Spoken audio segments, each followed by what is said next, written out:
Reverend Don Lewis, coming to you from the beautiful metaverse, and more specifically from beautiful Danville, Illinois, homeland of the Corellian tradition. And this is Midday with Reverend Don. And as you know, if you follow Midday with Reverend Don, you can communicate with me directly by putting your question or comment on whatever platform you're watching on, and it will appear in my chat room, which you can see on one side of my screen, and we can have a lovely conversation. I quite enjoy being able to talk directly in this format. At some point in the future, perhaps it will be more of a video conversation. Right now, it's written, but it's still a direct conversation. Whereas, for example, when I was doing my vlogs, people would make comments after seeing the vlog, but I would not see them until later. So this allows me to respond directly to people's comments or questions. I hope everyone is having a lovely day today, the start of a new week. Tomorrow, I believe, is the new moon.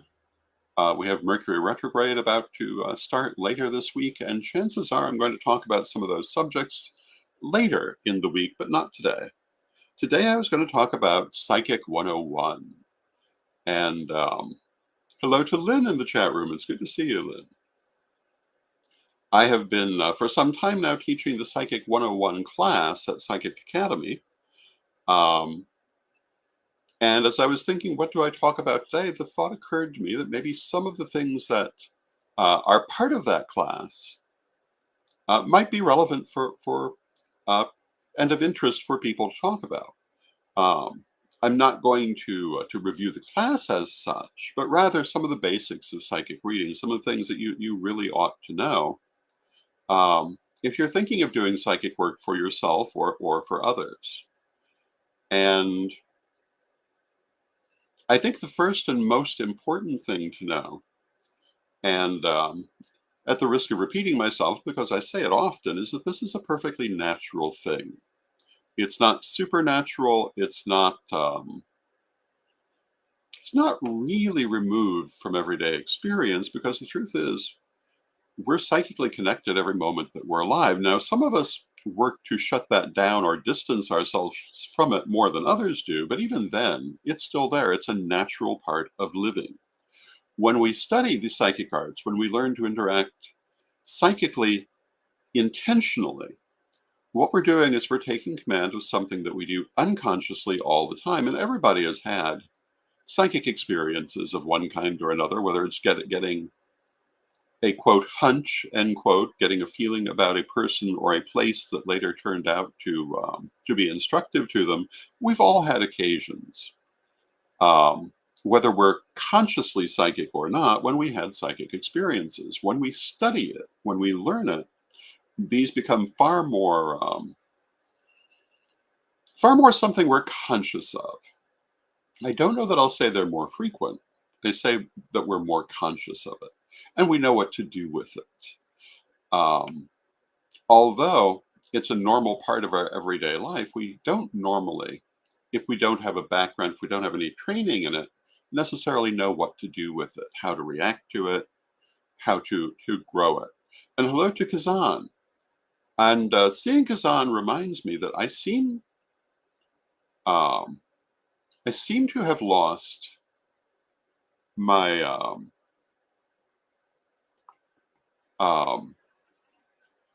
closed captions, which I normally have, and I'm not quite sure where the control for that is. But I'm trying to turn it back on.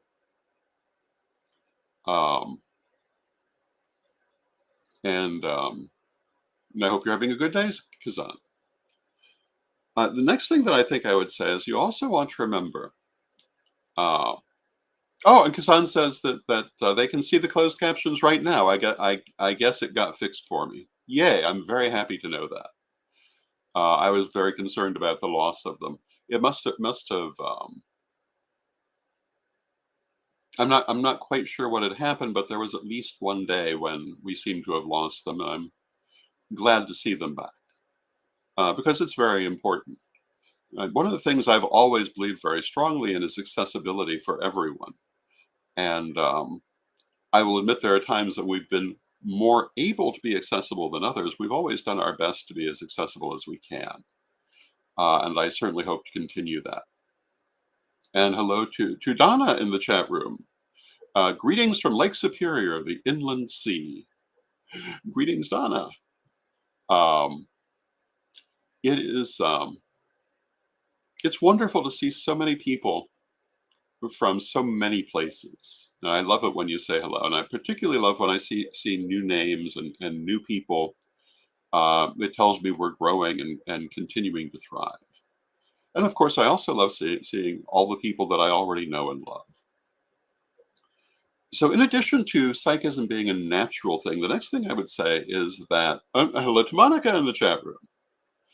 Um, it is also extraordinarily important to take care of your energetic system. Normally, we call this psychic hygiene. At least in my background, we call it psychic hygiene. Keeping your energy clear, keeping your energy grounded, not allowing yourself to carry forward other people's energy that you may pick up on. In everyday life, everyone puts out a certain amount of energy. Hello to Vanessa in the chat room. It's good to see you, Vanessa. And they take in a certain amount of energy, and that energy always carries a charge from its origin. We do it unconsciously. We can learn to do it consciously, and we can also learn to shield from it consciously. But it's a natural part of life also. And one of the things that can happen if we're not practicing psychic hygiene is we can pick up a lot of energy from other people or from other places that will clog up our own energetic system and need to be cleansed away. That is psychic hygiene. That's part of psychic hygiene. So anytime I teach anything about psychism, or about magic for that matter, and I will restate something I've said many times, that as I understand these words, psychism and magic really are the same things, except that one is passively receiving the higher powers of the soul, for want of a better way to put it. The other is actively using them. And hello to Eve in the chat room. It's good to see you, Eve. And of course, the difference between these things is largely arbitrary when we come down to it. So whether talking about psychism or magic, the place I will start is by telling you it's perfectly natural and that you must practice good psychic hygiene.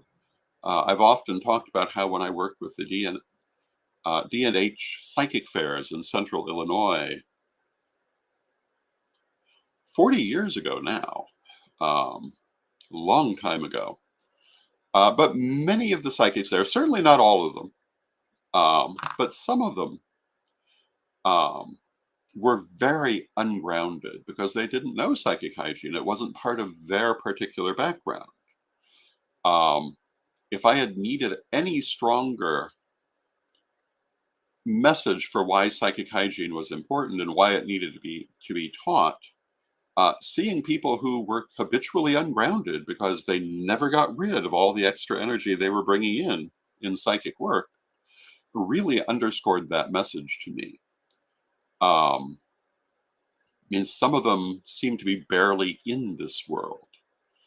They were the most extreme examples, and most of the people working at D&H were not having this problem. But there were enough of them to make an impression.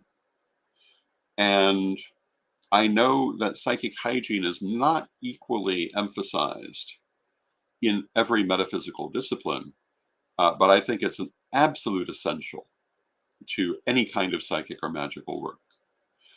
I think it's necessary to constantly be cleansing, refreshing, clearing your energy, grounding your energy, shielding from unwanted energy. I think it's a terrible mistake not to do that. And how much of it is too much? I don't know that it can be too much. I would say it's too much if it feels too much to you, but it can very easily be too little. And keeping yourself well shielded, well cleansed, vitally, vitally important. Next thing that I think I would say that is vital in doing psychic work, at least if you're particularly if you're wanting to make a profession of it, but even as an interest, is to learn everything you can. And hello to Amethyst in the chat room. It's good to see you, Amethyst. Um, I think that psychic skills are endlessly fascinating, and I have made it a habit to learn as many as I can. When I created the second degree lessons, I included every major form of divination, for example, that I could think of. Certainly not every form of divination, but the major ones, because I thought other people would be equally interested. And for the most part, they were. To me, it was a subject of infinite curiosity, and I loved and still love learning new systems for divination and equally new ideas about magic. I think that the worst mistake you can ever make is to think you know everything and that there's nothing further for you to learn, because you will never reach that place. Because even if by some miracle you knew everything there was to know, tomorrow someone's going to invent something new. You must constantly continue learning, constantly continue growing. And I think that this really is a basic idea in psychic or magical work, that no matter how much you learn, there will always be more, and that this is not a difficulty, but um, a reward, a constant incentive to keep going. And, I found that every time I found myself getting bored with one way of doing things, Spirit would present me with a new one. And I certainly am not the only person with that point of view. When I was working in the psychic fairs, I knew many other psychics who had all kinds of different skills they used. Probably no one more than Rosemary Fletcher. I often mention Rosemary, um, and I'd have to say she was one of the best psychics I have known. And I also often mention Robin Lochurko. I mention there are lots of people I often mention, but both Rosemary and Robin had endless ways of reading. Um, and Robin notably said that you could read from literally anything, and she was absolutely right. And chances are she knew exactly how to do it, no matter what it was. And I find it fascinating to look at all these different ways of pursuing the psychic arts. Pardon me. It is, to me, it's a fascinating and endless journey. And that's life also. And I think that when we look at life is meant to be an endless adventure. But sometimes we come to the point that we're burned out, we're tired, maybe we're bored, maybe we think there's nothing further for us. But I think that that is merely because we've stopped looking. I think if we continue looking, we'll always find more. There will always be more to learn. Sometimes it will be more enjoyable than others. But in the end, I think learning is always good. So that would be my third thing I would say for psychic basics, that it is an endless pursuit of knowledge. I think the next thing I would say, and as I say, I've been teaching a Psychic 101 class, but the things I'm saying today are not necessarily what's in that class. They're just things I think are appropriate to the subject. I think actually the next thing that I would say, um, which we talk about in the class, and I talk about frequently, is the importance of trusting spirit, however you define your higher power.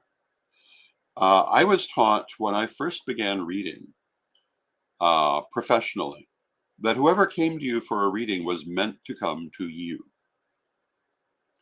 even if it didn't seem to go well. They had still been sent to you for a reason, and you were the person to give them the message that they needed. And I found over the years that there were people who would come to me for readings um, who didn't really want to hear what was coming through that reading. And sometimes I was able to find a way to say it that they could accept. Sometimes I couldn't, but I always trusted that I had been sent the right person. Now, I also am going to say that it's also important to honor your own boundaries. So I believe that you should trust that you're going to get the readings that are meant for you, that you're going to do a good job with them, and you need to trust and to just bring through those messages that come to you. Whether you're doing it clairvoyantly or you're using something like tarot cards or palmistry, bring through what you get, trust what you get, um, and go with it. But there are times that you may not feel comfortable with what's happening, and I don't feel that you are. I feel that you should certainly make an effort, but I don't feel that you're bound to deal with a situation that is making you uncomfortable simply because you've chosen this path. And hello to Lisa in the chat room. It's good to see you. And Lisa brings us greetings from San Francisco. I can think of times where I had clients who I felt were asking for things that were inappropriate. And I would refuse to answer those questions. And I occasionally would give the person their money back and say, I simply cannot do this reading because I feel that you're trying to do something abusive. And I think that that's also something that you have a right to. My favorite story about that involves an old friend of mine, Christy Passion, who was in the news some time ago um, in a sensational um, trial because one of her clients came to her asking for advice on how to hire a hitman to kill her husband. Um, there are people who will do things that are not appropriate. And it is not incumbent upon you to deal with that. In the case of Christy, when she realized the woman was actually serious, at first she thought the woman was just venting. Um, when she realized the woman was actually serious, she went to the police, who encouraged her to continue doing this to get more information, which eventually came to the trial. But, there are also far less dramatic things that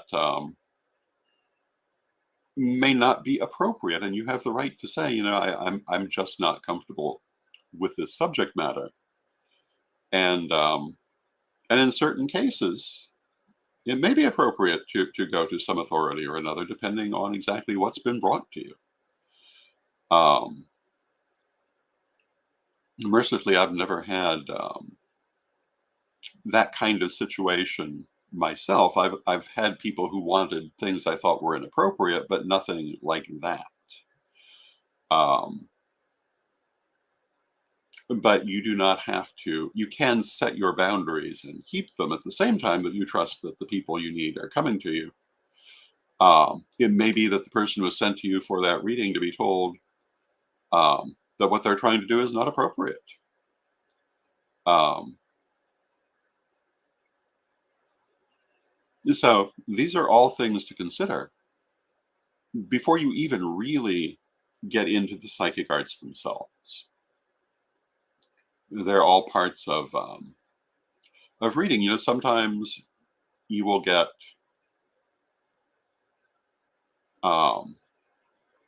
readings that are uncomfortable but not inappropriate.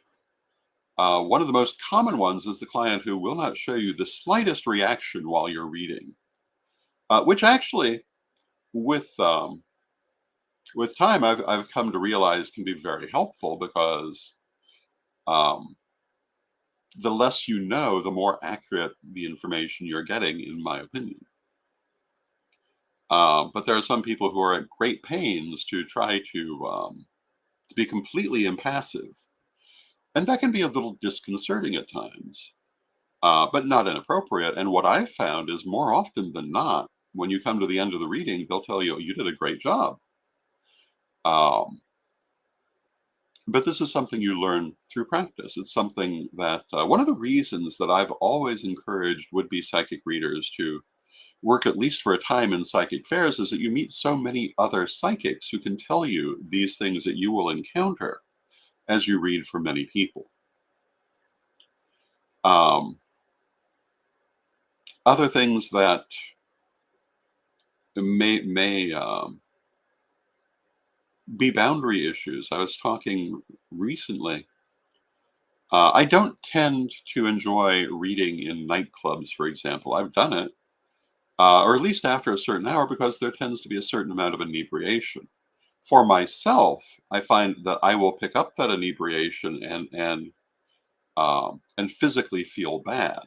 Therefore, I avoid that scenario. But I know other people who don't have that same effect, and they can read for inebriated people with no problem and not come away with any adverse effect. It's something I think you can only learn through experience how you're going to react to it.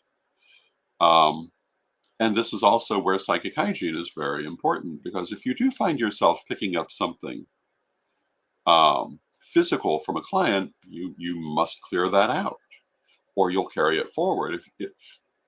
And hello to Steve in the chat room. It's good to see you, Steve. Um, I've known people who will pick up physical um, symptoms from people they've read for. And if they know good psychic hygiene, they'll also quickly get rid of them. But when you do a reading for a person, you're taking that normal psychic contact that we always have whenever we interact with people, and you're deepening it considerably. And the effect that you're going to receive from them will be much deeper. Um, Even if you're not doing a reading, if you're just going through life, you may also find yourself picking up this sort of thing from people. And again, this is where psychic hygiene is important. Um, I think we've all met people or been in places that caused us to feel unexpectedly good or unexpectedly bad because of the charge they were carrying. And psychic hygiene is how we clear ourselves of those charges. Um, and some people are so receptive, they will pick up all kinds of things from other people. And psychic hygiene is even more important for those people. What other psychic 101 things? Um,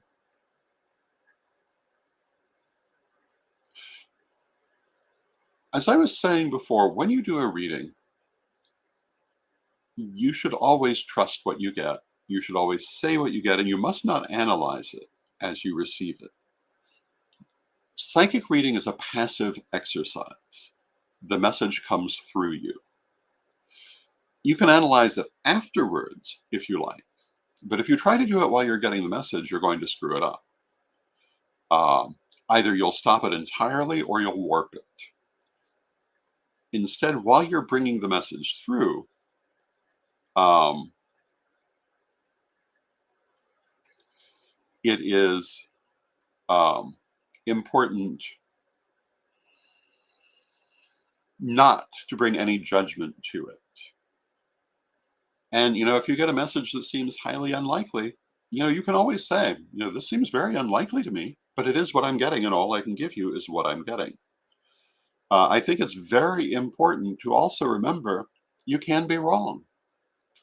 You can be wrong because perhaps you have tried to analyze that message as it came through, um, or various other things, or maybe you just didn't have a good connection with that person. But sometimes you will be wrong. The best example I've ever seen of that, the most picturesque example I've ever seen of that was a psychic called Deandra. And she had been invited to, and hello to Ishika in the chat room. She had been invited to a family dinner that I'd also been invited to, and we both read for the hostess. And the hostess remarked to Deandra that Deandra had predicted she would be a grandmother, or she would be expecting a grandchild by this time, and it had not happened. And Deandra's response to this was, "Oh, well, I guess I was wrong." And I've always thought that was the best possible answer. It was an even better answer because the following week, the hostess found out she was going to be a grandmother. Um, and so it turned out the psychic was not wrong, but she was willing to admit to the possibility that she was. Now, Kazan says, before I started witch school, a witch asked to hug me. I said, oh, okay, and then we hugged. And I felt sick and my energy drained. Um, I decided to set up psychic shield and grounding, and I was much better. That's exactly what you should do. Um, and that's exactly what psychic hygiene is all about. Now, hello to Donna. I think I've already said hello to Donna, but I'll say hello again. And Donna says, I've been doing readings for customers for about 4 years now with 100% accuracy, but the internet says that 100% is not possible. And what do you think? Um, well, I'm certainly not going to question your experience. Um, but I would not normally look for 100% accuracy. Um, and I would be personally very hesitant to promise 100% accuracy. But you know your own experience, and I'm not going to question that. Um, I find I find for myself that I have been very accurate for people, and I've also found that sometimes it's more accurate for some than for others. I had one client I worked with for a very long time, and I could predict things for her not only to the day but to the hour, which is not something I could normally do. But my connection to that individual client was unusually strong. Um, but even then, I wouldn't have said it was 100%. But that doesn't mean that's impossible. And it doesn't mean that you may not be experiencing that. So if you are, more power to you. And Ishika asks, can we ask questions on here as well? Actually, we have a program called Tarot Thursday, where you can ask psychic questions and get psychic readings if you like. I might do a reading day one day. You can, but so if you're asking, can you get a reading here? Sometimes, but if you're asking, can you ask a general question? Absolutely. So please feel free. Um, and I think those were all of the.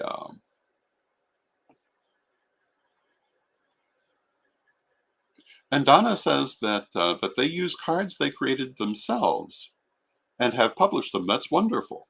And I think that when you create your own system that way, you probably are going to find that you interact with it extremely well. And I know for myself, I started reading tarot with this deck, the hoi polloi deck, in, I want to say 1973, 1974. I was very young at that time. But I would not say that I became a great tarot reader, a good tarot reader, until I designed my own tarot deck. Because in designing it, I came to understand all of the cards far more deeply because I had to design them. And that, of course, was the Tarot of Hecate, um, which I was kind of pushed into creating by Lady Bitterwind, who felt my artwork would be ideal for a tarot. But it became a great adventure that ultimately led also to the Infinite Tarot deck, and a lot of creativity. But I found that creating my own cards or creating any system of divination, I think does give you a stronger tie to it. And with that, I see we've come to the end of our half hour. So I want to thank you for joining me. I love spending this time with you. I love talking with you. I hope you're having a lovely rest of your day. And thank you for joining me for Midday with Reverend Don. And let us close with our prayer, as we always do.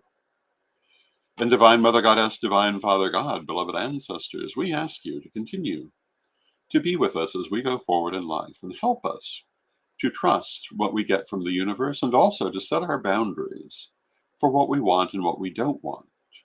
Help us to design our lives in the best possible way as we go forward and to know the success that this can bring us. Beloved Mother Goddess, beloved Father God, beloved ancestors, we thank you with great love and thanks. Knowing you are always with us, but from respect, we thank you for your presence and may you be blessed now and always. And I thank you for your presence. May you be blessed now and always. And I will see you hopefully tomorrow. And